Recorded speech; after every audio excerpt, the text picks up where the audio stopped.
Welcome back everyone. In today's video, I'm going to show you how to add a user account on Windows 11. Whether you have a Microsoft email account or not, creating a new user account is a breeze.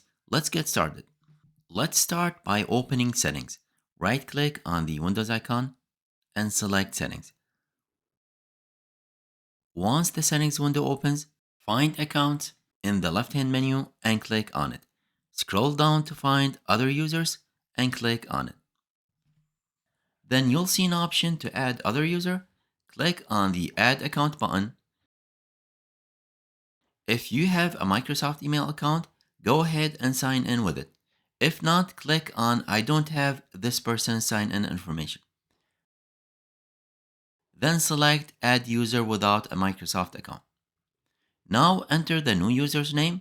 Let's say I'm going to type test and create a password and re-enter the password to confirm it.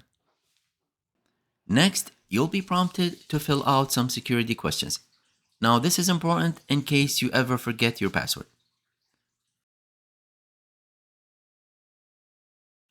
Once you've completed these, click on Next. Alright, the new user account has been created. You can see it is listed under other users. If you click on the Windows icon and then the user icon, you'll see the new user account here. Let's click on it to switch to the new user account. Now, when you first log in, you'll need to complete the setup wizard. After that, you'll be all set. If you want to change the account type from standard to administrator, sign out from this account and log back into your admin account.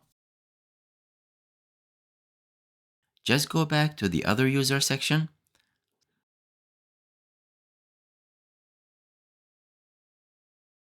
Select the account and change the account type. You can also remove the account if needed. And that's all. If you found this video helpful, please like and subscribe for more content like this. Bye for now.